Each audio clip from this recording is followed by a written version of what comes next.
It's my shell.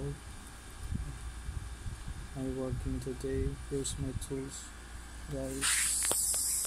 It's hard to build shell without proper tools.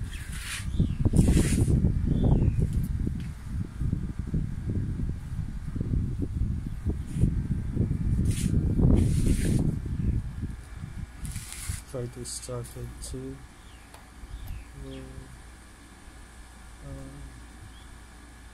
Build the shell without cutting the corner.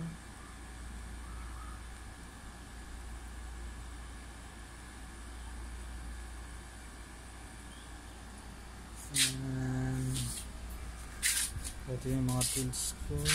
And kung gusto nyo matuto,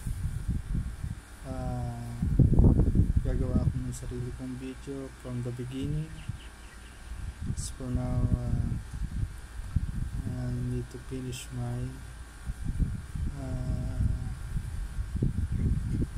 shop.